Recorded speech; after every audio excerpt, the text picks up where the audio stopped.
RJD Congress को अगर गलती से भी जहां जहां उनको मौका मिला है, जब जब मौका मिला है, ये घुसपैठियों को पिछले दरवाजे से भारत का नागरिक बनाने में लगे रहे।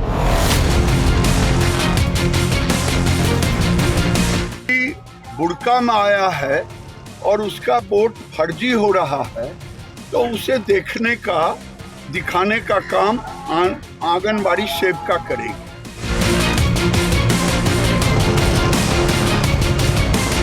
हम लोग जीतेंगे, सब लोग जीतेंगे, बिहार जीते।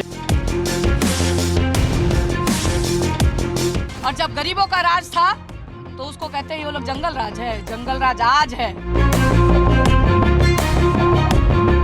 दोनों का हमारा माँ है, माँ का शुभकामना, माँ का आशीर्वाद है। बिहार की जनता इस बार रोजगार देने वाली सरकार चुनेगी।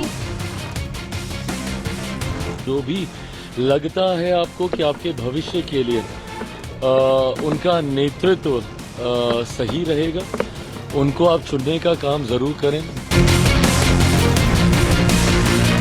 जो बदलाव हुआ वो हम लोगों ने जनता को बताया। बड़ी संख्या में निकल गई। अब ये इंडिकेटर, आप लोग पत्रकार हैं, समझिए।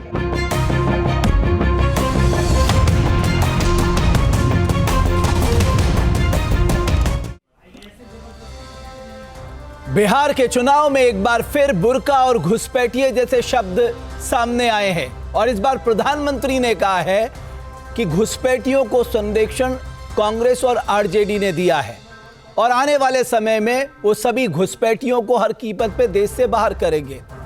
पलट के तेजस्वी यादव ने सवाल पूछा है कि 11 साल से आप क्या कर रहे थे? अगर आपको मालूम है कि देश में घुसपैठिए हैं तो आपने उन्हें बाहर क्यों नहीं किया? आज यही हमारा मुद्दा। क्या बिहार के चुनाव में ध्रुवीकरण का प्रयास किया जा रहा है? और पहला सवाल है, क्या घुसपैठियों के दम पर चुनाव जीतने की कोशिश की जा रही है? दूसरा सवाल, क्या बुर्के पर सवाल उठाना चुनाव में ध्रुवीकरण का प्रयास नहीं तो और क्या है? ध्रुवीकरण से किसे फायदा मिलेगा? सबसे महत्वपूर्ण सवाल, महागठबंधन या एनडीए को? और इसी पे बात करने के लिए हमारे साथ बहुत ही खास मेहमान जुड़ रहे हैं। मेरे साथ आरजेडी से कंचना यादव, प्रोफेसर रवि कांत हमारे साथ कांग्रेस पार्टी से, समाजवादी पार्टी से अनुराग भदौरिया साहब और जेडीयू से श्वेता प्रिया जी। कंचना जी, मैं शुरुआत आपसे करना चाहूंगा। प्रधानमंत्री कह रहे हैं कि आप लोगों ने, मतलब कांग्रेस और आरजेडी ने घुसपैठियों को बसाया है, बाकायदा उन्हें संरक्षण दिया है।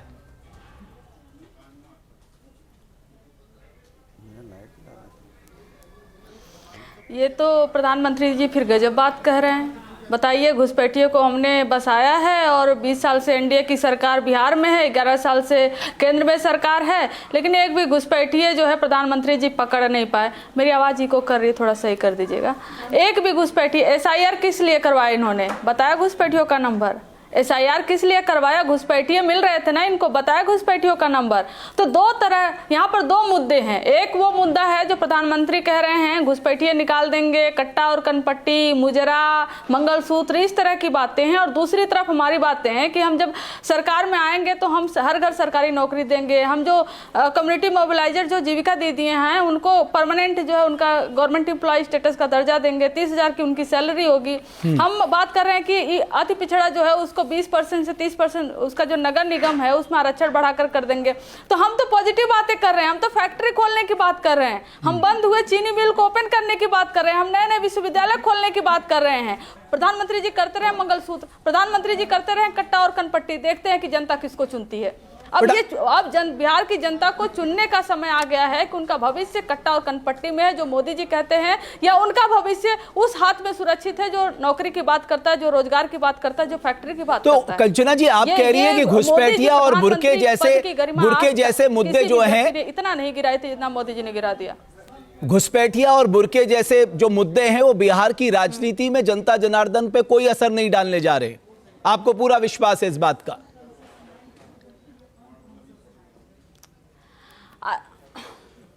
हमें पूरा विश्वास इस बात का है कि बिहार की जनता वह सरकार चुनने जा रही है जो परिवर्तन लाने जा रही है, वह सरकार चुनने जा रही है जो नौकरी की बात कर रही है। आप बताइए ना कि बिहार की सरकार चुनी जा रही है 5 साल के लिए, और बिहार की सरकार क्या इस बेसिस पे चुना जाएगा कि बुर्का कौन पहनता है, बुर्का कौन उठाता है, कौन नहीं उठाता है, घूंघट कौन उठाता है, कौन नहीं उठाता है, इस बात पर सरकार चुनी जाएगी? मतलब क्या समझ रखे हैं बिहार को मोदी जी? क्या समझ रखे हैं वह सारे लोग जो जिनको लगता है कि मोदी जी का मुद्दा ही बिहार में चुनाव का मुद्दा है? क्या समझते हैं बिहार को? क्या बिहार को नौकरी नहीं चाहिए? बिहार को फैक्ट्री नहीं चाहिए? बिहार को रोजगार नहीं चाहिए? बिहार को तरक्की नहीं चाहिए? हर व्यक्ति जो आय जो इनकम है सबसे कम है पूरे राज्य में, हर राज्यों की तुलना में बिहार को नंबर 1 राज्य नहीं बनना है। अब ऐसे में मोदी जी की मुजरा वाली बात पर बिहार की जनता वोट कर देगी, और इतना आप लोग, इतना सब लोग मूर्ख समझ रखे हो बिहार की जनता को।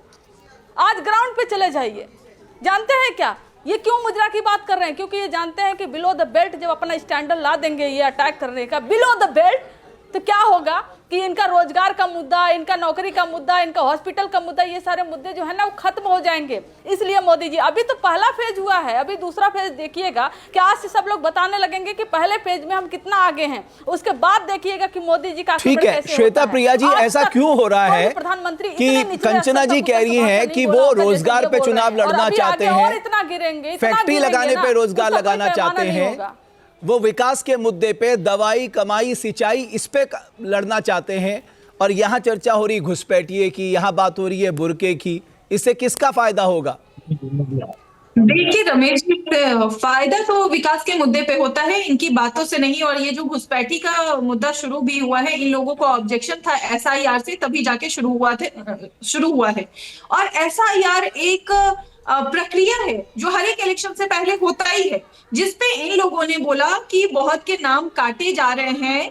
और देख लीजिए, इनके तेजस्वी जी का नाम 2 जगह से मिला, वोट चोरी की बात करते हैं, चोरी तो ये लोग करते हैं, 2 जगह से वोटर ID कार्ड इनका होता है। दूसरा, इन्होंने बोला कि मोदी जी या फिर हमारी गवर्नमेंट फैक्ट्री की बात क्यों नहीं करती है, नौकरी की बात नहीं करती है।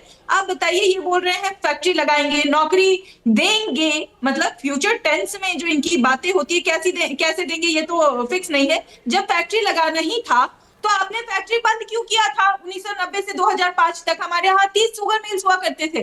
ये चीज बिहार की जनता जानती है। 30 में से 22 शुगर मिल्स इन्होंने बंद कर दिए। तो जब खोलना ही था तो 30 से करना था ना। आप एक खोल नहीं सके और 22 को बंद कर दिया, तो ये बेवकूफ किसे बना रहे हैं? बिहार की जनता बेवकूफ होने वाली नहीं है।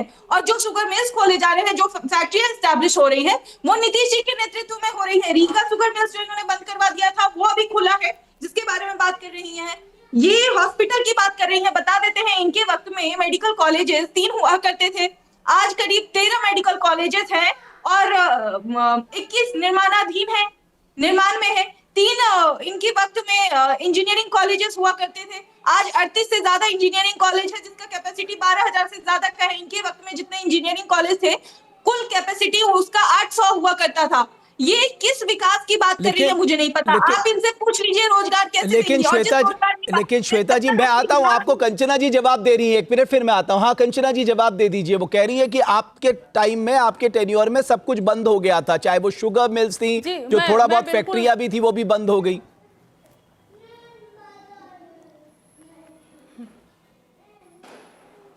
इनसे पूछिए ना कि मोकामा में जितनी इंडस्ट्री रही है, सब बाटा से लेकर तमाम टेक्सटाइल इंडस्ट्री रही हुई है, वो कब बंद हुई है? जब इनके अपराधी बाहुबली अनंत सिंह, जो वो मर्डरर है ना, वो जब आया तब जाके सारे मोकामा में इंडस्ट्री बंद हुई। रीगा चीनी मिल इनको मालूम नहीं है मैडम को कब बंद हुआ। मोतीपुर का, मुजफ्फरपुर का चीनी मिल बंद हुआ कब? 2006 में। जैसे ही नीतीश सरकार आई पावर में, सारे के सारे चीनी मिल धड़ाधड़ बंद होते चले गए। और फिर मोदी जी आते हैं 2014 में, प्रकट होते हैं, फिर कहते हैं कि हमको जिता दो, प्रधानमंत्री बना दो, यहीं के चीनी मिल की चीनी से चाय पीऊंगा। और देखिए यहाँ की चीनी मिल से धुआं निकलता दिखाई देगा, आज तक धुआं निकलता दिखाई नहीं दिया। और ना ही चीनी मिल जो है एक भी ओपन हो गए। हवाई चप्पल वाले भी हवाई जहाज में जाते थे ना मोदी जी, हवाई चप्पल वाले हवाई जहाज में जाते थे। बताइए कितने एयरपोर्ट खोले आपने। आज यह नौबत है कि हवाई चप्पल में क्या, जो ब्रांडेड शूज वाला भी होगा ना, वो भी टॉयलेट में सोकर आता है। ट्रेन की ऐसी हालत हो गई है। 12,000 स्पेशल ट्रेन चलेगी देश भर में, 12,000 टोटल ट्रेन ही नहीं है, लेकिन स्पेशल ट्रेन जो है वो बिहार के लिए।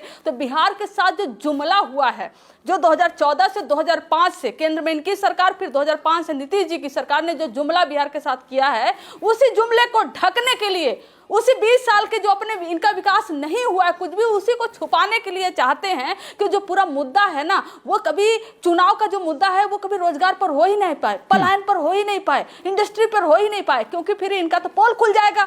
अगर 20 साल पर जो करंट सरकार पर होगी, पता ये 35 साल पुरानी सरकार की बात करते हैं ये, 1947 में चले जाइए जब भारत का पार्टीशन हुआ तब बिहार को क्या मिला था, चले जाइए उसके पहले बाबा आदम के जमाने की भी कहानियां सुना डालेंगे ये लोग, लेकिन 20 साल का हिसाब नहीं देंगे कि 20 साल में इन्होंने बिहार को क्या दिया। आज जब बिहार की जनता, बिहार का युवा चीख चीख कर ये बोल रहा है कि हम पलायन के लिए मजबूर हो गए हैं एनडीए सरकार में, लेकिन इनको शर्म नहीं आएगी कि फैक्ट्री की बात करें, शर्म नहीं आएगी कि पलायन कैसे रोके, इनको शर्म नहीं आएगी कि हर व्यक्ति को रोजगार कैसे दे। ये जंगल राज की बात करेंगे, ये हत्यारे बात करेंगे जो हर राज्यों में, हर जिला में, बताइए आरा में प्रियांशु कुशवाहा उनके पिता की हत्या हो गई, रोहतास में हत्या हुई है, कहां ऐसा है जहां पर हत्या नहीं हो रहा है। नवीन सिंह कुशवाहा एक व्यापारी थे, उनकी हत्या हो गई। आपको ये जंगल राज दिखाई नहीं देता मोदी जी? अरे मोदी जी, थेथर होने का भी एक लेवल होता है, आपने उसको ब्रेक कर दिया है, आपने सारी थेथरें अभी मनीष पार कर दिया। अगर कंचना जी, अभी मनीष पांडे जी को दुनिया का सबसे थेथर व्यक्ति कौन था? तो प्रधानमंत्री नरेंद्र मोदी का नाम। श्वेता जी, वैसे श्वेता जी एक बात आप बता सकती है यहाँ पर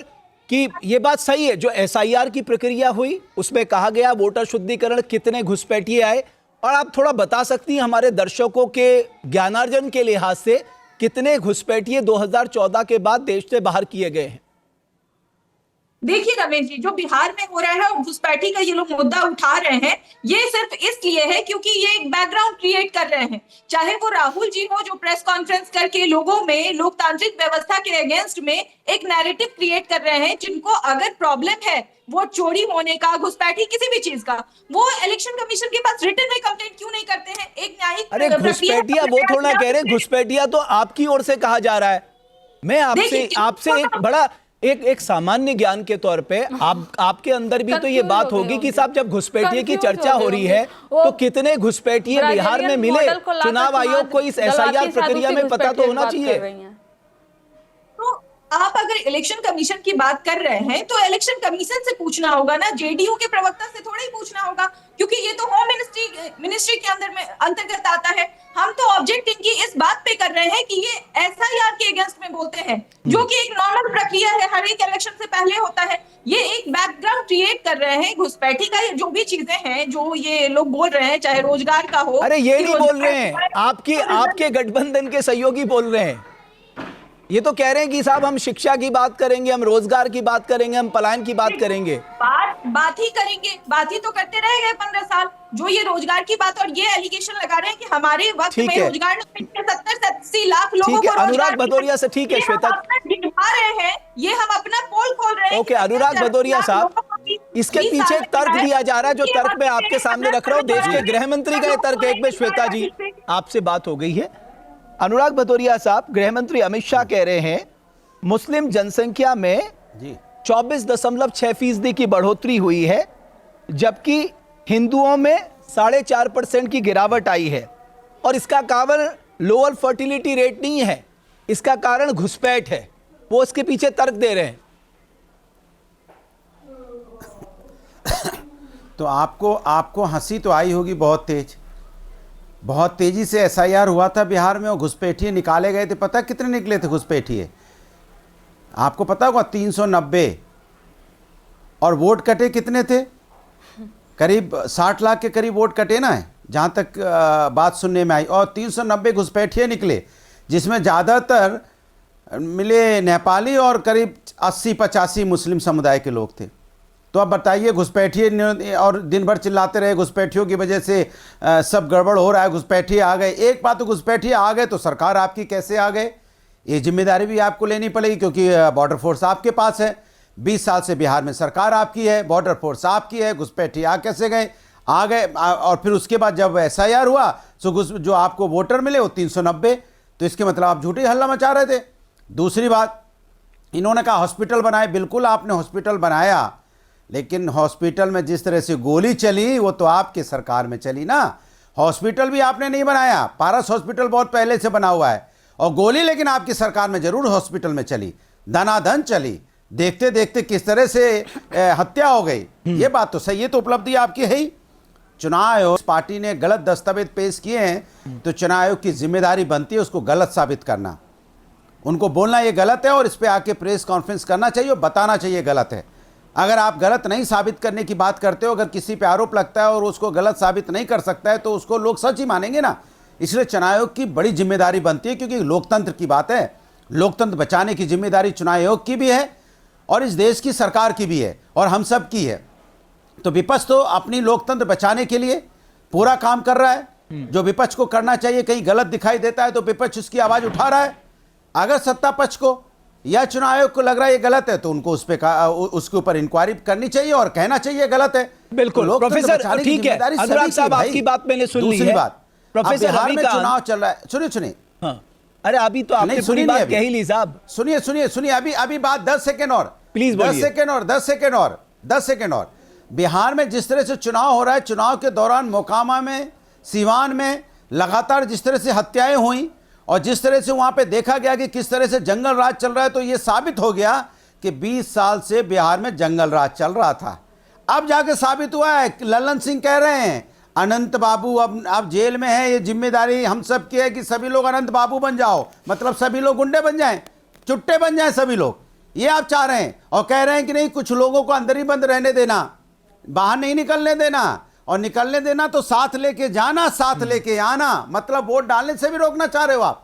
माने आपका क्या इसके मतलब, अभी तो आचार संहिता लगी है, चुनाव, वहां पे चुनाव आयोग मुस्तैदी से, चप्पे चप्पे पे पुलिस है, फोर्स है, तब मंत्री लोग ऐसी बातें कर रहे हैं, लल्लन सिंह केंद्रीय मंत्री, तब वहां हत्याएं हो गई सीवान में, मोकामा में। तो सोचो जहां पे जब चुनाव नहीं हो रहा था उसके पहले कैसी कैसी हत्याएं हुई थी। मनीष पांडे साहब मेरे साथ आ गए हैं क्या? मनीष पांडे साहब, पुल गिरे, किस तरह से लाठियां बरसी, किस तरह से दलितों के घर गिराए गए, तो मनीष पांडे साहब चल रहा था 20 साल से, ये जाके प्रूव कर दिया है, ये प्रूव हुआ है कि जंगल राज 20 साल से था और अब ये सत्ता, ये जनता उनको हटाएगी और एक अच्छा खासा अनुराग भदौरिया साहब आपकी बात। मनीष पांडे साहब, असल मुद्दा यही है, अगर आप कह रहे हैं कि साहब डेमोग्राफी बदल रही है, घुसपैठिए बड़े पैमाने पे आ गए हैं, कांग्रेस आरजेडी ने आपके ही तर्कों को मैं ले लेता हूं, अगर घुसपैठियों को संरक्षण दिया है तो लोग पूछेंगे आप क्या कर रहे थे 11 साल से, आपकी राज्य सरकार क्या कर रही थी 20 साल से? अगर इन लोगों ने संरक्षण दिया तो आपने कार्रवाई क्यों नहीं की, क्यों नहीं खदेड़ा उन घुसपैठियों को? देखिए रमेश जी, ऐसा है, सबसे पहले तो मैं एक बात बता दूं, ये चाहते नहीं है कि विकास पे ये चुनाव लड़ी जाए, ये नहीं चाहते। प्रधानमंत्री जी की का भाषण कितने देर का हुआ? आधे घंटे का हुआ। उन्होंने बिहार के विकास की पूरी बात की, क्या क्या विकास हुए 11 वर्षों में और 20 वर्षों में क्या क्या विकास हुए, वो सारी बातें बताई। लेकिन ये डिबेट आकर लटका हुआ कहाँ है? घुसपैठ पर। इसीलिए कि इनको सूट करता है यह विषय, इनको पता है कि विकास पर हम टिक ही नहीं पाएंगे, क्योंकि विकास कितना हुआ यह बिहार की जनता बहुत अच्छी तरीके से महसूस करती है।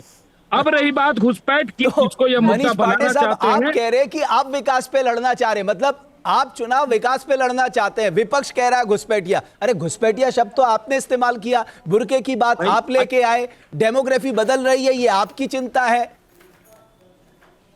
भाई ऐसा है, हमने जो किया वो कह रहे हैं, और जो हमारी चिंता का कारण है उसको भी कह रहे हैं। अरे साहब, आपकी चिंता का कारण है, आपकी चिंता का कारण वाजिब है, लेकिन सवाल यही है बिहार में कितने घुसपैठिए हैं, पिछले 11 साल में कितने घुसपैठिए बाहर किए गए, ये दो सवाल जानने जा रहे हैं। कम से कम 30-40 सेकंड कंटिन्यू बोलने तो दीजिए, मेरी बात क्लियर आ जाए कम से कम। आपने तो कंचना जी को कंटिन्यू बोलने दिया और मैं अभी बात अपनी स्पष्ट भी नहीं कर पा रहा हूं, आप मुझे बीच में टोक दे रहे हैं। सर, आप एक मिनट, मनीष जी, आप नेटवर्क में नहीं थे, आप अपने नेटवर्क को दोष नहीं दे रहे, आप हमें दोष दे रहे। मैं आपका इंतजार कर रहा था। कंचना जी तो कंटिन्यू बोल रही थी ना, आप भी कंटिन्यू बोलिए, बस 2 सवालों का जवाब भी आखिरी में दे दीजिएगा, प्लीज बोलिए। अब बिल्कुल मैं बोल रहा हूं। देखिए, प्रधानमंत्री जी का आधे घंटे का भाषण हुआ, उसमें उन्होंने बिहार के पूरे विकास की चर्चा की। वो विषय मुद्दा नहीं बना विपक्ष के लिए, क्योंकि उनको पता है कि बिहार पिछले 20 वर्षों में कितना बदला है, बिहार में कितने गंगा पे पुल बने, सड़कें बनी, बिजली आई तो हर उन दलित पिछड़े वर्ग के लोगों के यहाँ आई जिनको अभी तक सिर्फ लॉलीपॉप दिखाया जाता था। 20 साल में हत्याएं होने लगी। अब भाई साहब फिर मैं आपको विकास भदौरिया कहने लगूंगा, गिरने लगे, बहुत बदल गया है भाई। हॉस्पिटल में गोलियां चलने लगी, बहुत बदल गया है भाई। रोजगार मांगने जाओ तो लाठियों से स्वागत होता है, बहुत बदल गया भाई। बिहार तो बदल गया, वाकई बदल गया है। मतलब युवाओं पे लाठियां चलेंगी तो बिहार तो बदला हुआ नजर आ ही रहा है। दलितों के घर जला दिए गए, बदला हुआ नजर तो आ ही रहा है बिहार, बहुत बदल गया बिहार। अब बिहार बदल गया है, अब उसको अच्छी दिशा में बदलना है। इसलिए इंडिया गठबंधन की सरकार बनेगी। 14 तारीख का इंतजार कीजिए। बिहार आपने इतना बदल दिया कि अगर हॉस्पिटल में इलाज कराने जाओगे तो इलाज की जगह दवा की जगह गोली मिलती है। दवा मिलती नहीं मिलती, लेकिन हॉस्पिटल में गोली जरूर मिल जाती है, जिससे कि आदमी वहीं उसका काम तमाम कर देते हैं आपके। इतना बदल गया बिहार, इतना बदल गया बिहार की पुल की आशा में इंतजार करते हैं पब्लिक की पुल बनेगा और पुल 4 दिन में धड़ाम हो जाता है। ठीक है, जिस तरह से पुल धड़ा, मनीष जी को पूरी करने दीजिए सर, मैं आपके पास आऊंगा। अनुराग भाई मैं आ रहा हूँ आपके बदल गया है, मैं इसलिए याद दिला रहा हूं। नहीं अनुराग भाई ये गलत बात है, 1 मिनट रुक जाइए, मनीष जी को अपनी बात पूरी कर लीजिए, मैं आऊंगा आपके पास ना। ऐसा बदला 20 सालों में।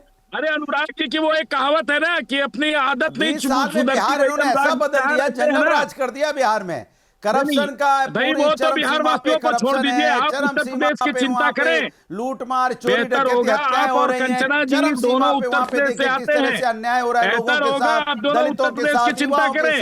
बिहार में खेतों में हरियाली बदल गया है भाई, और रसोई घर में खुशहाली। अभी ठीक है मनीष जी, मैं प्रोफेसर रविकांत मैं आपके पास आना चाहता हूं, इसका कोई मतलब नहीं। प्रोफेसर रविकांत, ये आपकी जिम्मेदारी बनती है जो आप लोग कह रहे थे साहब, ये नैरेटिव जो है बुर्का, ये घुसपैठ, ये नैरेटिव ना जाए। नैरेटिव रोजगार का जाए, नैरेटिव पलायन का जाए, नैरेटिव इंडस्ट्री का जाए, नैरेटिव क्वालिटी एजुकेशन का जाए, क्वालिटी हेल्थ का जाए, इन सब का नैरेटिव जाना चाहिए। क्या आपको लगता है कि आप इस तरह से फोकस कर रहे हैं इलेक्शन को कि ये जो इश्यूज हैं ये भारी नहीं पड़ेंगे विकास के मुद्दे पर?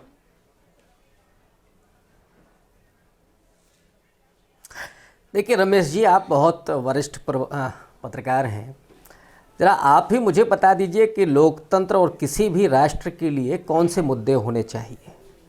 डेफिनेटली युवाओं को रोजगार चाहिए, जो हमारे बुज़ुर्ग हैं उनको सोशल सिक्योरिटी चाहिए, और जो पूरा राज्य है उसमें सुरक्षा लोगों की चाहिए। लेकिन पिछले 20 साल से जिस तरह से पूरा बिहार चल रहा है, क्या पलायन रुका, क्या भ्रष्टाचार रुका, क्या गुंडागर्दी रुकी? और वो तो आप पिछले उदाहरण तो छोड़ दीजिए, चुनाव के दौरान जो हुआ, अनंत सिंह का AK-47 लोगों ने देखा, और जिस तरह से हत्या करके पूरे बिहार को डराने की कोशिश की गई, और वो साजिश आज भी चल रही थी। आज कितने लोगों को वोट नहीं डालने दिया गया, EVM कहाँ पे सुस्त चल रहा था, कहाँ। अरे अविनाश जी देखिए, मेरी आदत नहीं है बीच में बोलने की। अब कांग्रेस पार्टी हो, RJD हो या पूरा महागठबंधन हो, वो जब नौजवानों के रोजगार के मुद्दे को सामने ला रहा है तो भारतीय जनता पार्टी और NDA को चुभ रहा है, क्योंकि उनको लग रहा है कि बिहार के लोग इस समय रोटी, रोजगार, स्वाभिमान, सम्मान, इसकी लड़ाई में वो शरीक हैं, वो शामिल हैं, और इसलिए महागठबंधन के साथ जा रहे हैं। तो अब उनको फिर से भरमाया जाए, फिर से उन बिहार के लोगों को भ्रमित करके और उनको किसी तरीके से अपने पाले में खींचा जाए, ये कोशिश चल रही है। मुझे लगता है कि नरेंद्र मोदी की ये बदहज़बाज़ी ये बताती है कि भारतीय जनता पार्टी बुरी तरीके से चुनाव हार रही है। अदरवाइज मोदी जी को आज जरूरत नहीं पड़ती। और मुझे तो ताज्जुब होता है इस मीडिया पर भी कि साहब आधे घंटे का भाषण लाइव चलाया जा रहा था, इधर पहले फेज का मतदान चल रहा है, उधर मोदी जी का लाइव चला। हालांकि अब कोई फर्क नहीं पड़ रहा है, मोदी जी का चेहरा देख करके लोग टेलीविजन बदल ले रहे हैं, चैनल बदल ले रहे हैं, तो अब वो चीज नहीं है। बिहार के लोग समझ गए हैं कि असली घुसपैठिए कौन है। क्या गुजरात के लोग बिहार को चलाएंगे? बिहार में इस समय लोग नौजवान पीढ़ी के हाथ में सरकार देना चाहते हैं। ठीक है प्रोफेसर रविकांत, आपकी बात मेरी बहुत जल्दी से। मनीष, फिर मैं कंचना जी के पास आऊंगा। मनीष जी बोलिए, अब आप बोलिए प्लीज। को संवार सके। मैं ये कह रहा हूँ, ये कह रहे भ्रष्टाचार बढ़ गया। भाई साहब, आज DBT के माध्यम से हर गरीबों के खाते में, जनधन खाते में डायरेक्ट पैसे जा रहे हैं। अब वो जमाना नहीं जा रहा जब राजीव गांधी कहते थे कि मैं एक रुपया भेजता हूँ तो 85 पैसे रास्ते में रह जाते हैं। और ये जो ट्रांसपेरेंसी है ना, ये नरेंद्र मोदी जी की सरकार और बनने ये के बाद आपको हुई देना है। ही पड़ेगा। भ्रष्टाचार पर जो नकेल कसे गए हैं, वो मोदी जी ने सिक्के कसे पैसों गए। की फैक्ट्री लगाई हुई है। झारखंड में कांग्रेस के सांसद के यहाँ जो करोड़ रुपए जो नकदी बरामद हुए थे, अरे हमें तो ये भी जानकारी मिल रही है कि बोरे भर भर के पैसे पहुंचाए जा रहे हैं। ये कहां से आ रहा है? की बात लेकिन करते हैं। चुनाव आयोग आपके नेता पूरा खुद अंधा जो है बन के बेल बैठा पर है हुआ है, उसको भ्रष्टाचार नहीं के दिख रहा है मामले में। कि किस तरह और से आप भ्रष्टाचार की बात करते हैं। राष्ट्रीय जनता दल के नेता खुद जो है बेल पर है। आज 420 के चार्जशीटें हैं तेजस्वी यादव। प्रोफेसर रविकांत, एक मिनट रुक जाइए प्रोफेसर रविकांत। मनीष जी एक मिनट मैं आप सबसे निवेदन करूंगा, केवल मनीष जी से मैं बात करना चाहूंगा। मनीष जी, अगर मैं घुसपैठियों की बात करूं तो 2005 से लेकर 2014 तक 77,156 बांग्लादेशियों को देश से बाहर निकाला गया। कितना? 77,156। और जो 2018 तक किरण रिजिजू साहब ने पार्लियामेंट में इसका जवाब दिया।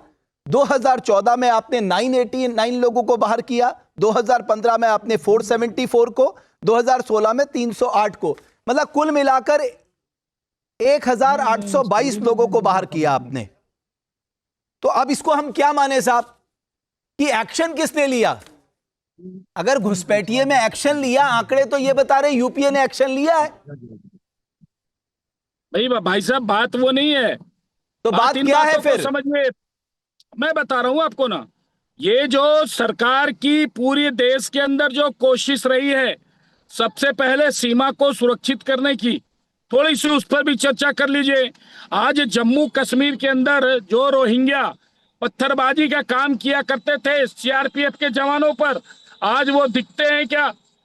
उनको किसने खदेड़ा? अरे सर, ये बिहार की बात हो रही है, घुसपैठ कंट्री वाइड नहीं हो रही है। यही समस्या है ना मनीष जी, यही समस्या है कि बात केंद्र सरकार की होगी और घुमा फिरा कर आप आ जाएंगे बिहार पर। वो जो नैरेटिव सेट करेगा, जो सूट करेगा, उस पे हम बहस करेंगे। मैंने तो कहा कि प्रधानमंत्री जी का आधे घंटे का भाषण हुआ, बिहार के पूरे विकास की चर्चा हुई, लेकिन वो सूट नहीं किया विपक्ष को, क्योंकि उससे तो उनकी मतलब वो गर्मी चढ़ जाती है ना। लेकिन घुसपैठिए पे, बुरके पर जब बात हुई तो इनको एक बहाना मिल गया, एक इशू मिल गया। मैं साफ साफ पूछना चाहता हूं, आप अपने किसी भी रिपोर्टर से पूछें, क्या बिहार की डेमोग्राफी चेंज नहीं किया? इसलिए बोलना नहीं चाह रहे, कश्मीर भाग गए। 5 साल के अंदर बिहार के अंदर बिहार पे बोलो, बिहार पे घुसपैठिए जो है, बिहार पे डेमोग्राफी जो है, क्या बिहार पे आप पास बोलने को कुछ नहीं, क्यों कुछ किया ही नहीं आपने, क्या बोलेंगे? आपकी बेचारगी मैं समझ सकता हूँ, समझ सकता हूँ आप बेचारे लाचार हैं, परेशान हैं। ओके, ठीक है, कुछ किया ही नहीं। ठीक है मनीष जी, आपकी बात मैंने ले ली, काफी समय आपको दे दिया मैंने। कंचना जी, लेकिन आप लोगों को लगता है कि अगर घुसपैठिया, बुरके जैसे शब्द ध्रुवीकरण के लिए इस्तेमाल हो रहे, तो आप लोग चुनाव को इस ट्रैक पे रखें, मतलब एम्प्लॉयमेंट के ट्रैक पे रखें, एजुकेशन के ट्रैक पे रखें, हेल्थ के ट्रैक पे रखें, पलायन के ट्रैक पे रखें? भाई ट्रैक तो हमारा वही है, हम तो चर्चा ही करते हैं। नहीं, अभी कंचना जी को जवाब देने दीजिए, आपसे बात होगी, मैं आ रहा हूं दोबारा। प्रोफेसर रविकांत जी को, प्रोफेसर रविकांत जी जो हैं हमारे सीनियर हैं, वो बोल रहे थे कि ये टेलीविजन बदल देते हैं लोग जब मोदी जी भाषण देते हैं। रविकांत जी, मैं तो ग्राउंड पे हूँ, मैं तो देख रही हूँ कि मोदी जी की रैलियों में लोग नहीं जाते हैं, पैसा देकर लोगों को बुलाया जा रहा है और पैसा देकर ऊपर से फूल माला फिकवाया जा रहा है। आप टेलीविजन की बात करें, जानते हैं क्यों? क्योंकि मोदी जी चाहे जिस विधानसभा में जाए, उनका एक ही भाषण होता है, एक ही रेटरिक होता है, घुसपैठिए।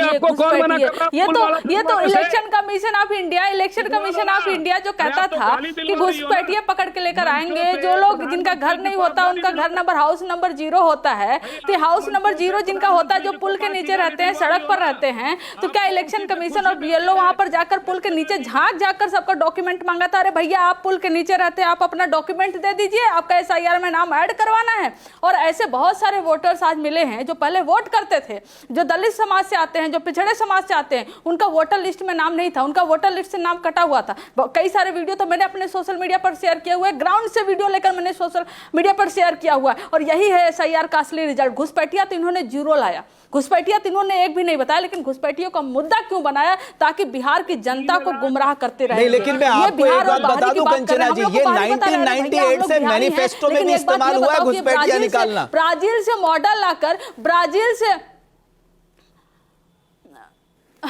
तो 1998 से हुआ है, तो किसकी, वाजपेयी जी की सरकार में कितने घुसपैठिए निकाले गए? उसके बाद वाजपेयी जी की सरकार, ये भी बता दे। यूपीए सरकार में आपने जो आंकड़ा दिया है, जो मेरा आंकड़ा कहता है वो 87,000 के आसपास था, लेकिन इनकी 11 साल की सरकार हुई, 11 साल की सरकार में 2000 भी घुसपैठिए नहीं निकाल पाए। 2000 भी घुसपैठिए। ये वो लोग हैं जिनके पास, जो ना बिना सिर और पैर के बात करते हैं। ये वो लोग हैं जो हमेशा चाहते हैं कि ऐसे मुद्दे पे बात करें जिस मुद्दे पर पूरा चुनाव डाइवर्ट हो जाए, हम और आप, और जो बिहार को आगे ले जाना चाहते हैं, जो बिहार से, ये लोग ब्राजील से मॉडल बुलाकर जो है फोटो लगवाकर चुनाव करवा लेंगे और हम लोग को बाहर ही बताएंगे जो लोग असली बिहार से हैं, क्योंकि इन लोग को बिहार के विकास से कोई लेना देना नहीं है। ये बिहार में फैक्ट्री की बात नहीं करते हैं, ये बिहार में आएंगे तो घुसपैठिए बोलेंगे, मुजरा बोलेंगे। मतलब हम लोग रिपीट करें तो लगता है क्या है ये प्रधानमंत्री बोल रहे हैं। लेकिन एक और दिलचस्प बात श्वेता जी, यहाँ पर आप जरूर जवाब दे रही, लेकिन मैंने जनता दल यूनाइटेड को घुसपैठ और बुरके जैसे शब्द का इस्तेमाल करते नहीं देखा।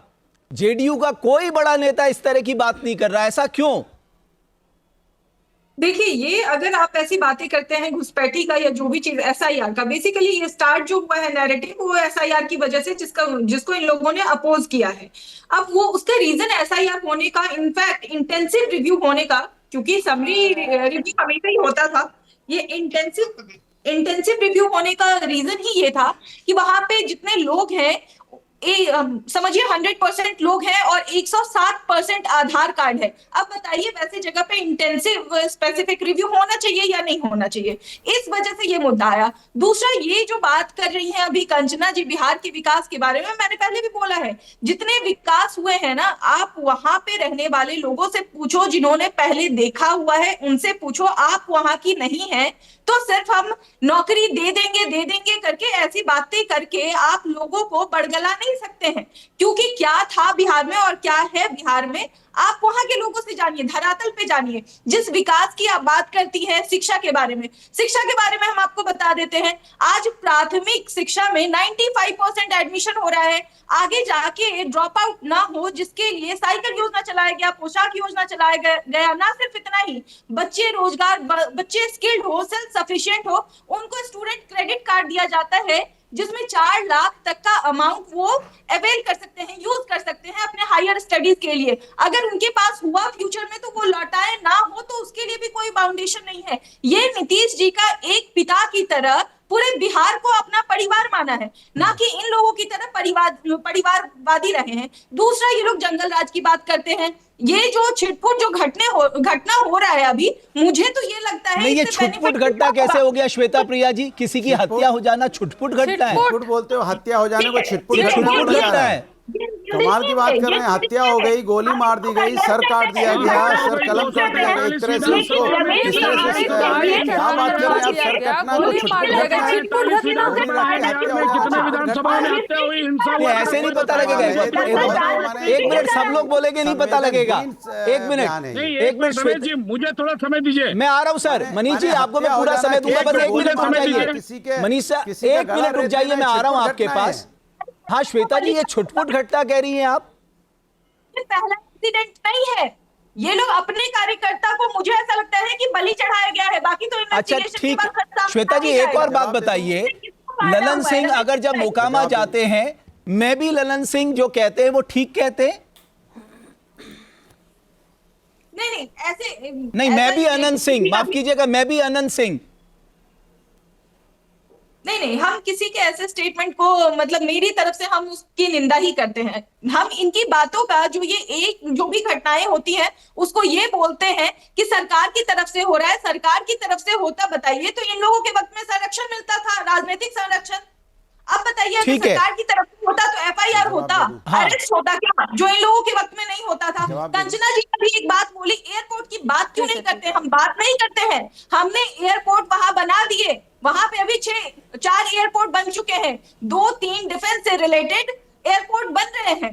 आपके वक्त में क्या था? एक पटना में था, एक पटना, पूर्णिया, दरभंगा में एम्स में भी बना था। क्या बना था? अरे जब नहीं दरभंगा जानती एम्स हो की तो बात क्यों तो नहीं बकर कर बकर रही कर रही हो हैं बैठ के? आप। अभी तक शिलान्यास नहीं हुआ, अभी तक एक पत्थर भी नहीं पड़ा है।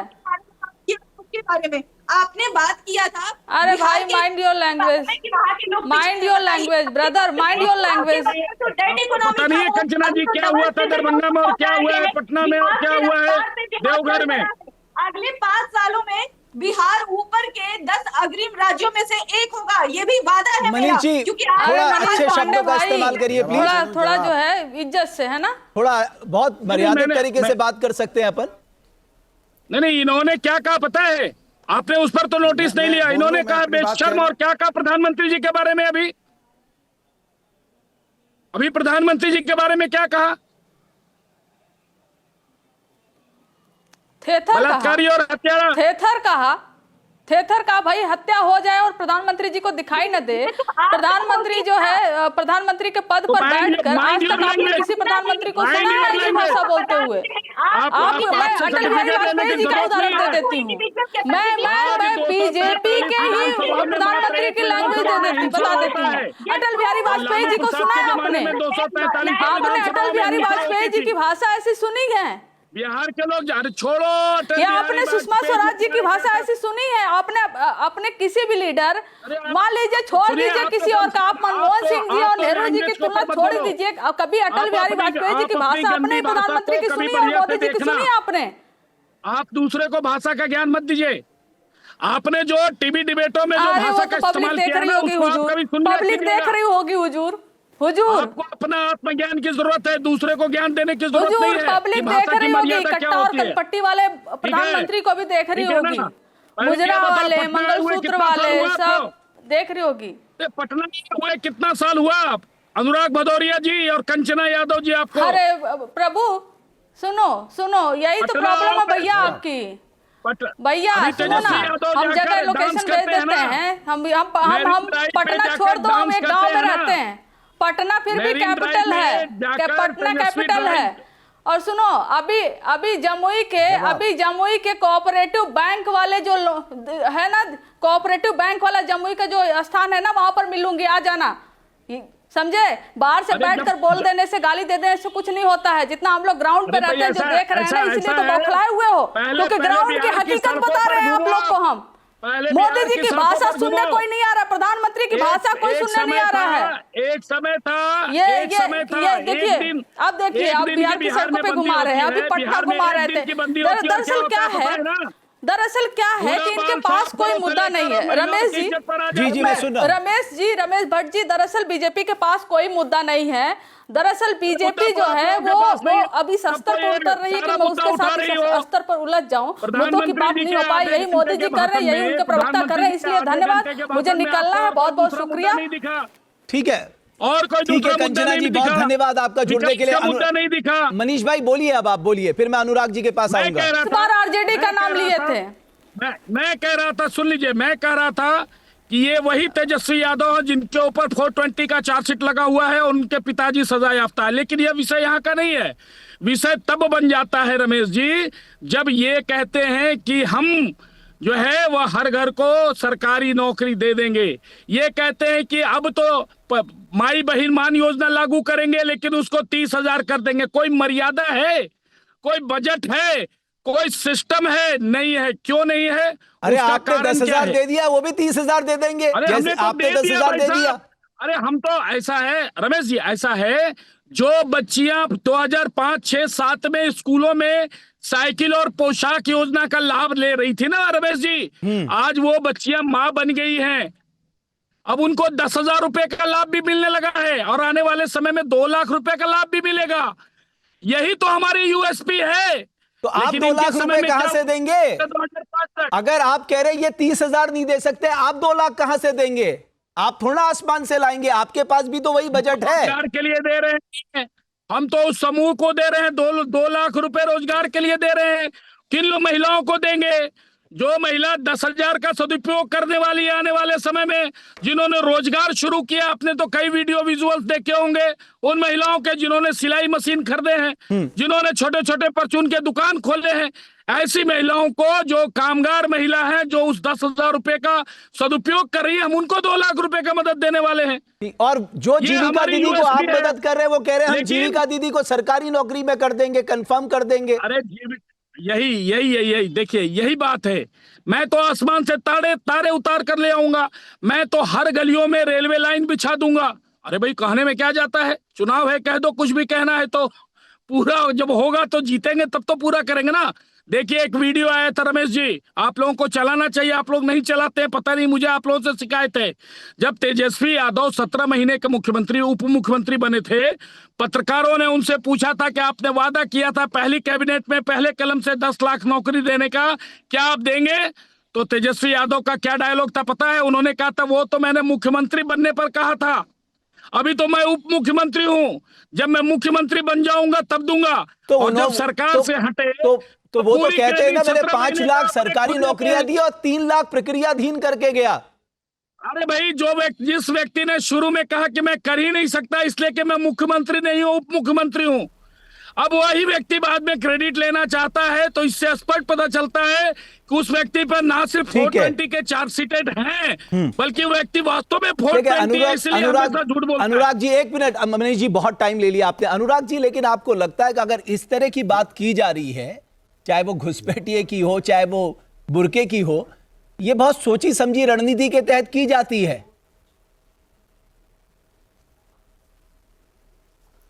अब देखिए, एक मजेदार बात आप देखिए, मैंने आपसे बोला कि बिहार में जंगल राज चल रहा है, ऐसे नहीं बोला था हमने।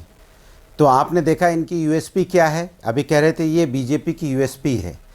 जब आप हत्या को छोटी छिटपुट घटनाएं कहेंगे, वहाँ पे किस तरह से गला रेत दिया गया, सिवान में मोकामा में हत्या हो गई, हॉस्पिटल में हत्या हो जाती है, तो ये बीजेपी के प्रवक्ता कह रहे छिटपुट घटना है। और बैठे बैठे टीवी डिबेट में एक महिला प्रवक्ता कह रहे बकर बकर मत कीजिए, बकर बकर कर रहे हैं।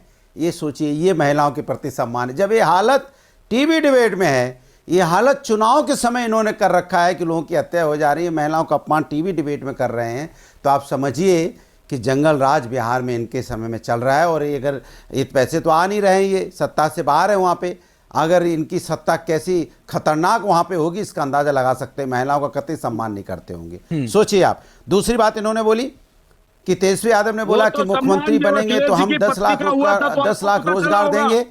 डिप्टी मुख्यमंत्री बने, 5 लाख लोगों को रोजगार दिया, 5 लाख लोगों को रोजगार मिला।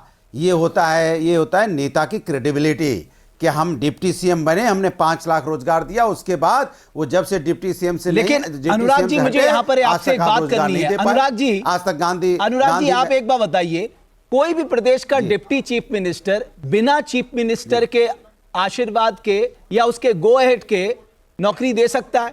तो सब अगर आप क्रेडिट लेने की बात करें, ये बात तो किसी के समझ में नहीं आएगी। तो नीतीश कुमार ने ही तो वो सारी व्यवस्था की थी, तभी तो उसी बजट से तो उन्होंने नौकरियां दी। तो वही मैं आपसे बस पलट के दूसरा सवाल पूछ लेता हूं। नीतीश जी तो 20 साल से हैं, 17 महीने में 5 लाख दे सकते थे, तो 20 साल में कितने लाख नौकरी हो जाती? करोड़ों नौकरी हो जाती। दे सकते थे ना, हर साल 5 लाख करीब हो जाता। 1.5 साल में 5 लाख नौकरी तो कितनी हो जाती पता? आज बिहार में बेरोजगारी नहीं होती। वो उन्होंने रोजगार दिलवाया, रोजगार दिलवाने की प्रक्रिया उन्होंने शुरू की। उन्होंने मुख्यमंत्री से बोला कि आप रोजगार दीजिए, उन्होंने कहा पैसा कहां से आएगा? उन्होंने कहा पैसे का इंतजाम होगा, हम रोजगार देंगे। तो मुख्यमंत्री जी भी तैयार इस बात को आप कितना भी कह लीजिए, नीतीश कुमार ने जितनी भी व्यवस्था की थी, चाहे वो रेवेन्यू जनरेशन से हो, चाहे सेंटर फंड से आ रहा हो, पर उसी पैसे से तो रोजगार दिया होगा ना। रोजगार कोई अपनी जेब से थोड़ा दिया। आप नीतीश कुमार को डिस्क्रेडिट कैसे कर सकते हैं? इस 5 लाख जॉब के लिए मैं सिर्फ इतना जानना चाहता हूं। मैं तो बस इतना बताना चाहता हूं, उसके बाद भी तो सरकार है भारतीय जनता पार्टी की, कितना रोजगार दे दिया? 20 लाख रोजगार हो गया उसके हिसाब से। हाँ, बताइए श्वेता प्रिया जी, अब आप जवाब दे दिया अनुराग भदौरिया साहब। नहीं दिया ना सरकारी नौकरी? 20 लाख रोजगार दे दिया क्या? नहीं दिया ना? ठीक है, जरा सा ना रिसर्च करके आइए, आपको हम बता देते हैं 2005 से आज तक 2025 तक जो विकास के नाम पे राजनीति नहीं करना चाहते, समाज को डिवाइड रोजगार मिल चुका है। हम आपकी तरह ऐसा नहीं ये चाहते समाज के अंदर में नफरत की बात हो, जनता नफरत की राजनीति में उलझी रहे और समाज के अंदर विकास की बात ना हो पाए, महिला विकास डेवलपमेंट की बात ना हो पाए, किसानों की बात ना हो पाए, युवाओं की बात ना हो पाए, मेडिकल की बात ना हो पाए, यहाँ एजुकेशन की बात ना हो पाए। एक्चुअली मुझे लगता है समाज के अंदर में हर व्यक्ति परेशान है, उनकी परेशानी का हल आई ना हो थिंक पाए। प्रोफेसर रविकांत मुझे लगता है सबसे सही व्यक्ति होंगे इस बारे में जवाब देने के लिए। प्रोफेसर रविकांत अपने विजडम से बताइए, कोई भी व्यक्ति सत्ता में बैठ के अगर उसका पद उप मुख्यमंत्री का हो, बिना मुख्यमंत्री के सहमति के, बिना मुख्यमंत्री के गो अहेड के, क्या वो रोजगार दे सकता है? रमेश जी, एक मिनट मैडम रुकिए ना। प्रोफेसर कांत, निश्चित रूप से बिना मुख्यमंत्री के सहमति के नहीं हो सकता, बहुत ये बढ़िया। बात बिल्कुल सही है। हाँ। लेकिन सवाल ये है कि इनिशिएट किसने किया, सवाल ये है कि वो विजन किसका है। तेजस्वी यादव जी ने जो विजन दिया और उसको कैसे क्रियान्वित करना है, ये उन्होंने नीतीश कुमार जी के सामने पूरा ब्लूप्रिंट रखा और उनको कन्विंस किया। तो निश्चित रूप से नीतीश कुमार जी के देख रेख में, उनके निर्देशन में तेजस्वी यादव ने वो काम किया, तो उनका श्रेय तेजस्वी यादव को ही मिलेगा, नीतीश कुमार को नहीं मिलेगा। नंबर 2, अब बराबर जिसकी बात हो रही है, अरे साहब जिस प्रधानमंत्री की डिग्री ही फर्जी हो, वो क्या पढ़ाई लिखाई की बात करेगा? वो तो रोजगार के लिए कहेंगे कि साहब पहले कह रहे थे कि पकौड़ा तलिए तो रोजगार है, आप कह रहे हैं कि रील बन रही है, साहब रोजगार मिल रहा है, इसको आप रोजगार करेंगे? जो बच्चे, जो नौजवान विश्वविद्यालयों में पढ़ लिख करके असली डिग्री लेकर के आ रहे हैं, उन्हें आप रील बनाने के लिए प्रेरित कर रहे हैं, उनको आप पलायन करने के लिए मजबूर कर रहे हैं, क्योंकि आप कहते हैं कि फैक्ट्री तो साहब गुजरात में लगेगी, बिहार में नहीं लग सकती, बिहार में सरकारी नौकरियां भी क्रिएट नहीं हो सकती। मोदी जी तो बोल करके आए थे कि 60 महीने हमको दे दीजिए, ठीक है प्रोफेसर रवि, स्वर्ग बना देंगे। प्रोफेसर रविकांत, मैंने आपको समय दे दिया। लास्ट कमेंट मनीष जी आप बताइए। 55 दिन हमको दे दीजिए। मैं कह रहा हूँ 11 कि साल से ज्यादा हो गया तेजस्वी यादव के सरकार के शिक्षा मंत्री अपना विभाग न चाहते हो,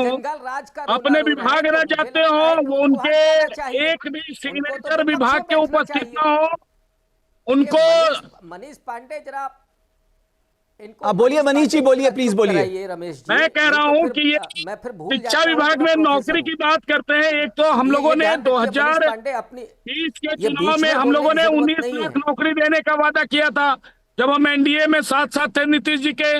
दूसरी बात है, शिक्षा मंत्री इनके चंद्रशेखर थे। चंद्रशेखर के बारे में पूरा देश जानता है। वो शिक्षा मंत्री जब से थे तब से वो क्या कर रहे थे, रामचरितमानस पर उनका रिसर्च चल रहा था। वो तो अपने सचिवालय तक, अपने विभाग तक नहीं जाते थे, ये सबको पता है। और नीतीश जी की जो सचिव थे, शिक्षा सचिव, वो तो उनको सचिवालय आने से मना कर दिया था पूरी तरीके से। और तेजस्वी यादव यह मानते थे, यहाँ तक के विधान परिषद में जब वो रमेश जी अभी अब मेरे पास, मुझे मैं क्षमा चाहूंगा, मेरे पास समय समाप्त हो गया है। जनता के विवेक पे छोड़ देते हैं। जो आप लोगों ने जो भी बातें कही है, फैसला जनता जनार्दन को करना है। और 14 तारीख को बिहार की जनता जो है फैसला किसके पक्ष में रखेगी, ये देखना भी दिलचस्प होगा। आप सभी मेहमानों का चर्चा में जुड़ने के लिए बहुत बहुत धन्यवाद।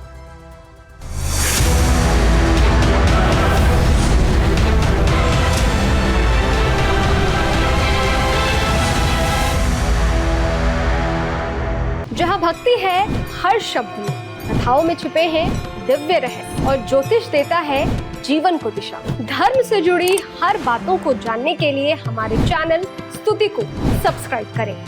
चैनल पर जाने के लिए इस लिंक पर क्लिक करें।